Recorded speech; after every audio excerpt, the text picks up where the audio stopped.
What's up, good people? Welcome back, and welcome if you're new. I'm Makaila, and here on my channel we talk about all things faith, lifestyle, home related, and so much more. And in today's video, I have a special guest, Special. my husband. Yeah. Good. What up, everybody? And this is Tab for those that are new. Yeah. All What y'all up? loyal, y'all know who he is. Yeah. All right, so for all of y'all that know, I posted my I'm back video last week, and I feel like I had a lot of commonly asked questions that I just wanted to sit down and answer. But in the style of a conversation with Tab, I know he has some questions that he wants to ask me, and we just really want this to be a conversation to talk about my last video, but also just answer some of the questions that we saw in the comments. Is that about right? Yeah, that sounds about right. It's been a while since you've been on the scene. You've been doing YouTube for 6 years, right? Mm-hmm. Yeah. 4 years consistently, and you've been kind of on and off the last 2 years. That's about right. Yeah, off for a full year straight, I would say. All for a full year straight. And then on and off for the last year. So a lot obviously have changed between that time when you took a break. Mm-hmm. You was this person when they were watching you kind of grow up. You know, proposal video went viral, 10 million, 15 million, however many. Yeah. Went viral or whatever. And, you know, we were kids, you were kids, you know, then we ended up having a bunch of kids. And here we are today. But a lot has changed. You know, you're a whole new person. Spiritually made over, you know, not even all the way made over, but you just on your journey to becoming the person that you want to be. But we want to figure out how you do that. You know what I'm saying? Like, how did you, for one, get started? Like, if you were to give us some steps as to, you know, what made you, not no steps, don't give us steps just yet, but just if you were to give us a backstory around what made you realize that something was wrong and you wanted to make a change, Yeah. what would it be? What was the, like, take charge moment to be like, hey, I need to do something different? Whew, that's a big question, but a good question. Right. So I would say my personal journey like really started in 2020. So that was COVID, as y'all all know. We were in the house. I got laid off from my job, so I was like basically a full-time stay-at-home mom with 2 kids, but I also had all the free time in the world. And in that free time, I just kind of grew frustrated with myself because I didn't have anything to do. Like my job, I guess, was providing me just a sense of purpose from a day-to-day perspective. And so when I got laid off, like that was the first time I hadn't worked literally since I was like 16. Yeah. Like legit.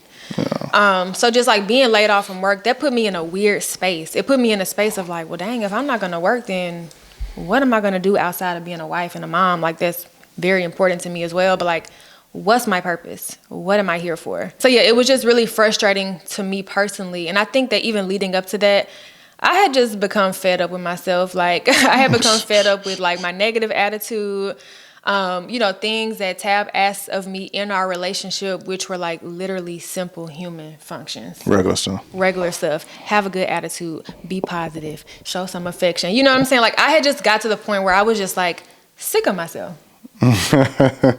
And so I knew that a change had to be made. So that when you asked me where did the shift come, like that's where it came, like 2020 self-realization, which I think a lot of us kind of went through that in 2020.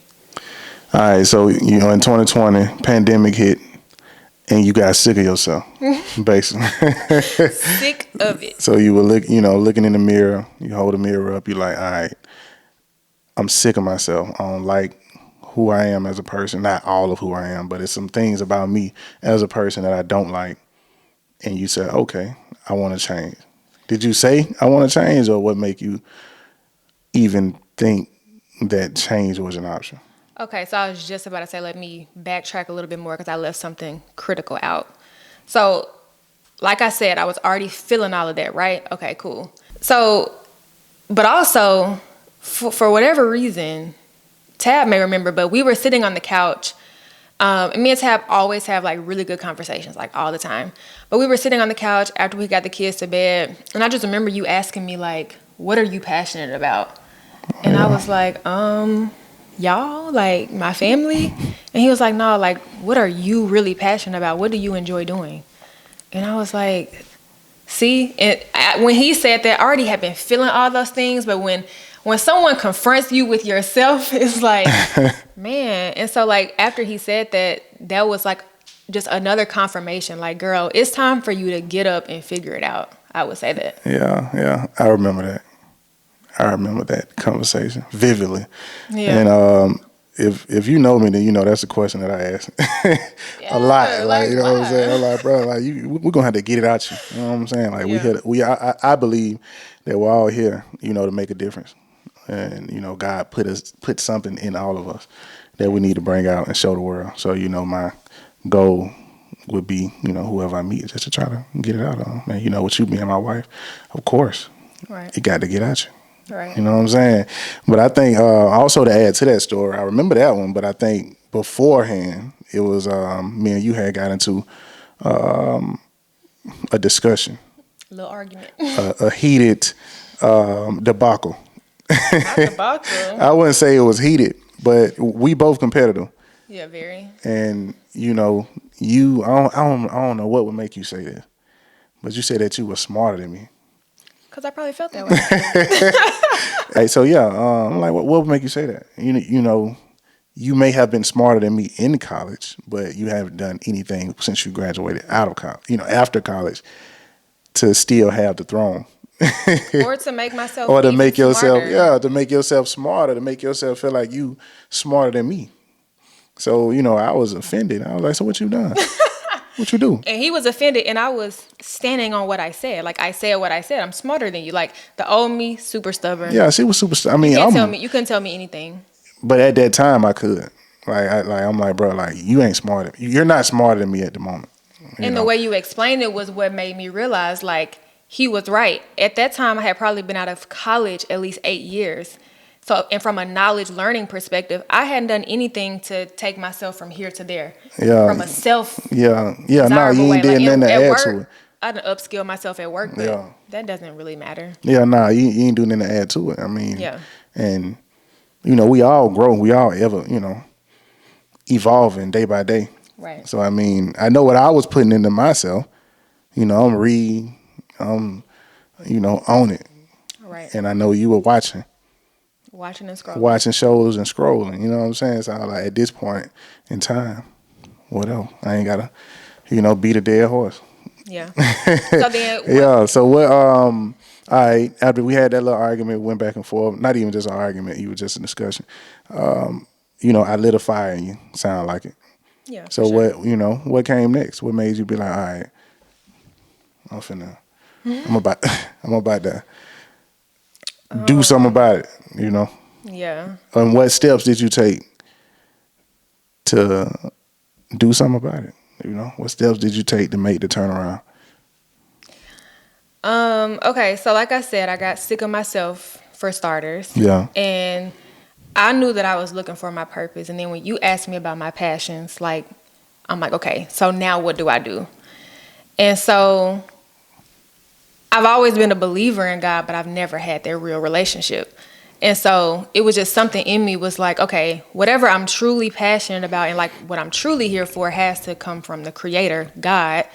So I need to probably get closer to God so I can figure out like why I'm really here. Like not, you know, the typical question, like what's your dream job? Like I wasn't looking for that purpose. I was looking for like, what was I created to do purpose? So I knew like step one, I had to recenter my life around God so I could get his will for my life.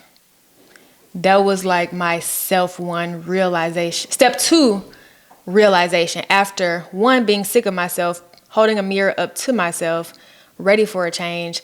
And then like the next thing that I wanted to do based on what I was seeking was to grow closer to God. And I had to figure out how.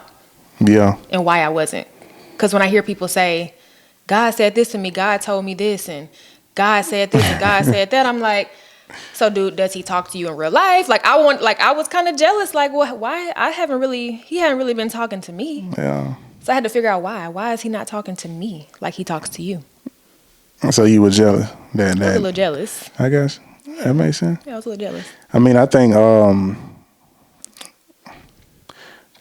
You had a right to be, but you also gotta still look in that same mirror and figure out why, and why he ain't talking to you, why he's not talking to you. Exactly. You know what I'm saying? Because like if me and you, if I'm not talking to you, then you gotta be like, oh dang, why is Tab not talking to me? Am I Right. talking to him? Right. Am I Right. reaching out to him? And are you trying to have that relationship? It's a two-way street. And how So bad do I want the relationship? yeah, and And definitely, how how do bad I do you want it? value it? And I think a lot of time we be testing. Like, I'm gonna see how bad you want it. Yeah, for sure. You gotta do something. You're going to have to show You me. gotta show them. So now it's like, okay, how do you do that? Like, how do you actually get closer to someone? And just in real life, like Tab just said, you have to build a relationship with someone and maintain it. And with humans, you cannot have a relationship if you're not communicating with that person. Yeah. Point blank, period. Two-way street. It's a two-way street. And so, like, all my life, I've known that God was real, but I never knew, like, the genuine relationship aspect of it. Like, Jesus, like, I didn't fully understand all that, how I grew up in kind of like the church that I grew up in. So like, yeah, all my life, like I knew how to, like I prayed, and it just wasn't that two-way conversation. Like I never allowed God the opportunity to speak back to me. It was just like, hey God, here goes my list of prayers. I hope you can hear me, and I hope that you grant my prayers. Amen. You know what I'm saying? Like it was never the opportunity for that two-way conversation, because I didn't even know that was a thing, to be honest. And I'm just being transparent. So, step 2 for me was like really posturing my heart, finally, probably for the first time in my life, like really posturing my heart to go before God, genuinely seeking him, like laying it all out. Like, God, I know nothing, and I'm ready for you to like pour into me. And so like a prayer that I just felt led to pray was like, reveal to me the things in my life that are of you and that are not of you. And I knew in my heart I was prepared. However God was going to respond to me, like whatever he was going to tell me to let go of, I was ready to let go of, if that meant I can finally have this relationship with you. I can finally hear you talk to me. So I would say that was like my step 2, like posturing my heart before God, genuinely, for the first time in my life at 30 years old. Yeah. Wow. That's a big step. Mm-hmm. I think there's a couple, like 2 A, B, C type. Yeah. Because like posturing your heart towards God is a big step, and a lot of people don't know how to. Right. You know what I'm saying? Like a lot of people say, "Hey, I want to, but I really don't know how to." Like, yeah. Like you say, you were jealous. Like, it might be someone jealous that same way, because they don't even understand, how do I even do that? Where do I start? So if you were to say, real quick, like steps as to where you start, like distractions that ain't in the way, like things that you can do just to even get started on the journey, like what would that be? I mean, I think first and foremost, you got to do it from a genuine heart. And God knows when we being genuine or not. He knows if we're seeking him for self-gain. So let's say I want to seek you so you can answer my prayer so I can get promoted at work. Or, like something like that. Like I was genuinely seeking him so that his will that he created me for could finally show up. Step 3 for me was like getting really just my list of actionable things that God revealed to me to let go of. And I had to be okay with letting go of that, knowing that, and hoping and praying that once I let these things go, then maybe I'll start to hear from God more clearly, and I can start to get closer to my purpose in life. So that would be moving into step 3. Like as things started to be revealed to me, and God can reveal things through many ways: inner voice, outer voice, dreams, visions, convictions, gut feelings, like all that stuff. So you have to pay attention to how he speaks to you. So I would say, like, as things started to be highlighted for me, like number 1, I felt strongly pulled away from like all social media, like Instagram, Twitter, Facebook. Like it was just like that was like number 1 distraction. Watching TV shows, like I would spend hours on my phone. Yeah. You know that? And I would spend hours watching a TV show. Like that was my escape, from being in the house with the kids all day. Like that's what I did to distract myself. Yeah. And so I feel like God was like, when you're in hours upon hours doing that, like you could be talking to me, you could be reading the word, like you could be praying. Like there's so much more that you could do if you just put your phone down. Yeah. So like that was number one for me. And honestly, in 2020, when it was COVID, it was George Floyd, it was so much mayhem in the world. I needed to put my phone down, and my mental, even just my mental, changed. Yeah. So that was like number one. I think that's important. I think that's important. What you just said, really putting your phone down. And, I've always been an advocate of putting the phone down because I think like what you just said. I mean, that clears that clears up a lot of headspace. Yeah. That that you currently got cluttered up. That you unable to declutter because you keep putting more and more in there. Right. You know what I'm saying? More and more of the wrong thing and not the right thing. Right. So you're saying basically like your step 3 would be to when you hear, be ready to receive and be ready to act on what you receive. Be ready to obey what you receive. Yeah. I like that. So I mean that's be ready to obey what you receive. And I can make I will make a whole video on distraction. So like that was like number one, but like even small things like curse words, like I told Tab, like I just started to feel so convicted when I would say like curse words. It just hurt, it didn't even want to come out no more. And like I mean, I kind of had like a pretty foul mouth. I've always had a sharp tongue, and I'll get you together. It's like I've always just had that. And so like a little sailor. And so I started to just feel that's being convicted, y'all. Like I never felt bad for saying curse words. And now all of a sudden it literally like feels like it won't even barely come out. Like certain music just started to literally like I looked at it so differently, and I've always been like an avid music fan, like listen to whatever I wanted to listen to. It just it stopped sitting well with me. Y'all, even like certain little cartoons the kids would be watching, like God would be showing me little stuff in the cartoons. God would start showing me stuff in the cartoons, and it could literally be something that I had maybe just read about in scripture. It was crazy. It was just daily revelations that I honestly was overwhelmed with. Yeah. And so it was and I feel like he was definitely testing me, like, you asked for this, and I'm showing you. Yeah. And so what are you going to do? So. Drinking, smoking. Yeah. Had to go. So all of that. So in regards to, what he showed you, we're aware that, what God showed you, he don't show everybody else, right? Like no one else know you going through this journey. Right. No one else know what you're trying to do, where you're trying to go, right, etc. Right. What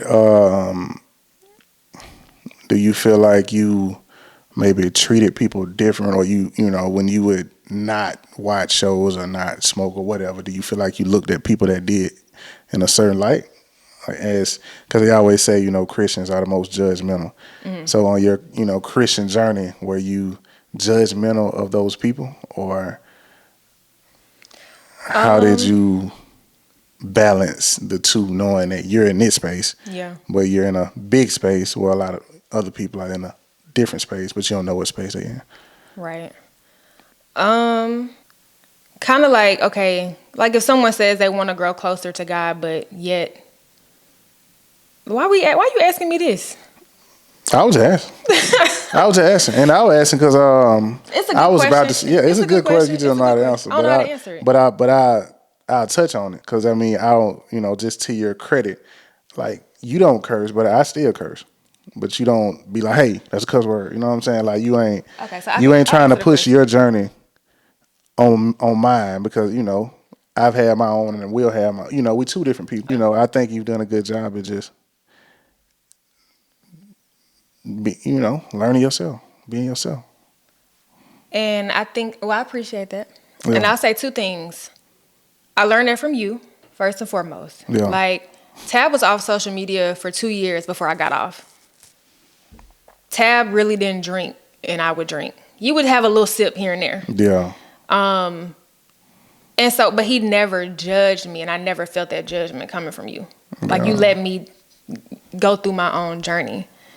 And so, actually, that's a character of God, which is grace. God gives us grace. Yeah, he do. And so we're built and created in his image. So we're going to naturally have his character traits.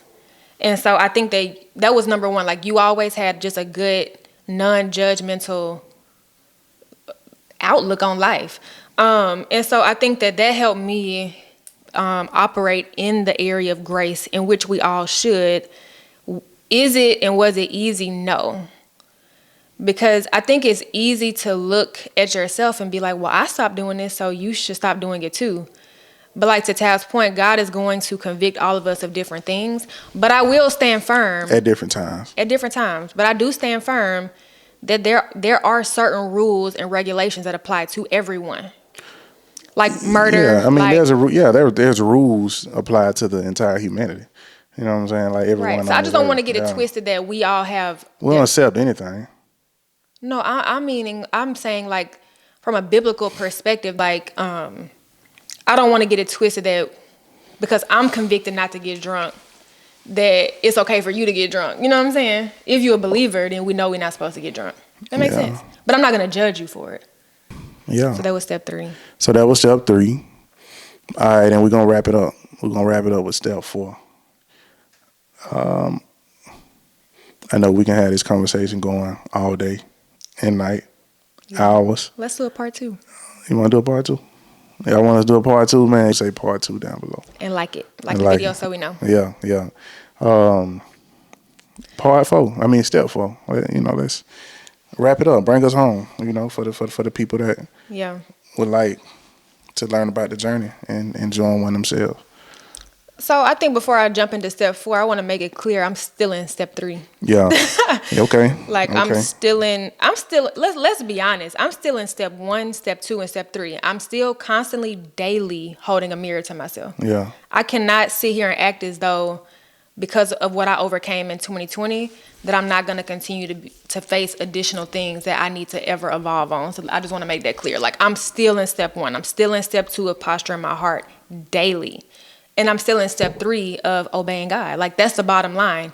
We will never, and I don't think God wants us to master each step, because that means you're done growing. Exactly. And so I want to make that clear. I'm still in step 1, step 2, step 3. And so I think that step 4, so you have step 3 being obedient to the things that God is asking of you. And then step 4 moves more into, like, kind of that servant attitude, I would say. Like, really, truly minimizing yourself so that God's glory can show through you in all aspects of life. Like, showing up wherever you are, in your corporate job, and spreading peace, spreading positivity, spreading the love that Jesus spread when he was on earth. Like, really, step 4, move into that minister step. Like, ministering to your kids, teaching your kids about the Bible, like the importance of a relationship with God. Like, really moving into that area of, like, sharing the gospel. And like, that's what gets me really excited, is that I'm in all of these steps still.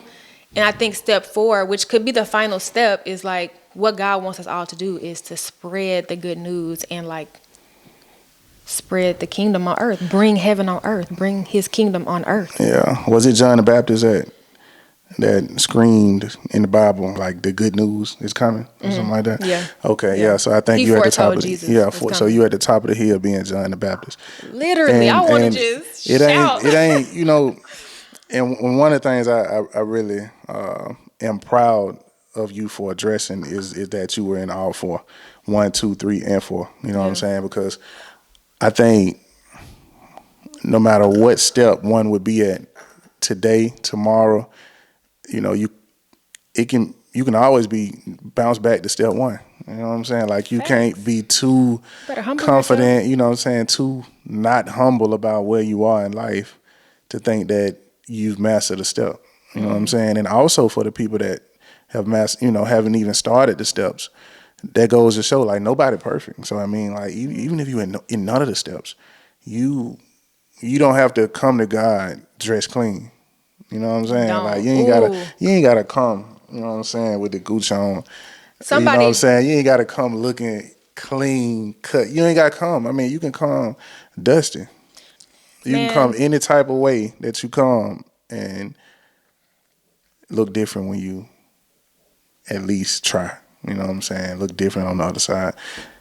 And I think that's good. That's important. That's important to show that even though you on a journey, the journey is not over or complete. So, and don't be afraid to start it. And like what Tab said is critical. Literally come to God as we are. Somebody said, we went to our nephew's basketball game a few weeks ago, and they basically said thinking that you have to come to God with your life together is like washing up before you get in the shower. It's literally pointless to do that. Yeah. It's pointless to think that you can get yourself together before you go to God, because you actually need him to help get you together. Just as if, why are you washing up before you get in the shower? That made no sense. It makes no sense. So I love how you ended that. That was good. I appreciate I appreciate this discussion, conversation overall. I think it was well needed. Again, if y'all want to hear more, or if y'all want a part 2, say part 2 below. And I'm gonna go pick the kids up. I'm gonna let you end the video. Okay, cool. All right. Okay, so I'm gonna wrap the video up, and I do want to encourage everyone that we do have to get in our word. So we do have to read the Bible, because that is how we come to understand God's character and Jesus's character, and actually how they will respond in certain situations is by reading his word. It's so critical. And another thing that I didn't mention, when you start to let go of certain distractions, have what you're going to replace those distractions with. So for me personally, when I let go of like social media and TV shows, I replace that with like reading the Bible, praying, listening to sermons on YouTube, finding podcasts that talked about positive mental health. Things that deposited positivity into my mind was the thing that I replaced social media with, which literally social media was basically dumping negative stuff in my head all day. So it was a great replacement. Okay, let me find this verse that I want to leave y'all with. So I want to leave y'all with Romans 12, chapter 12, and it's verse 1 through 2. So Romans chapter 12, verse 1. And so, dear brothers and sisters, I plead with you to give your bodies to God because of all he has done for you. Let them be a living and holy sacrifice, the kind he will find acceptable. This is truly the way to worship him. This next verse is something that I stand on. So, don't copy the behavior and customs of this world, but let God transform you into a new person by changing the way you think. Then you will learn to know God's will for you, which is good and pleasing and perfect. And so basically, we as believers, we as Christians, we cannot copy the customs and behaviors of this world. As we allow God to transform and renew our mind, he will also change the desires of our hearts so that we no longer actually want to copy the customs and behaviors of this world. So that's what I want to leave y'all with. Don't get so wrapped up in culture and what the world is doing. Instead, really fix your attention on God. Really allow God to renew your mind. And within that renewal, he will start to change the desires of your heart. And y'all, you will be so surprised at the things that you once found so much joy in, so much fulfillment in. You could literally do without, and you're good to go. Whether that's things, people, situations, I'm telling y'all, God will transform and renew your mind, change the desires of your heart. You'll truly be changed from the inside out. And so that's what I wanted to leave y'all with. I hope y'all enjoyed this video. I hope y'all took something away from this video. Like Tab said, if y'all want to see a part 2, like this video, drop in the comments below. We will see y'all in our next video. Bye.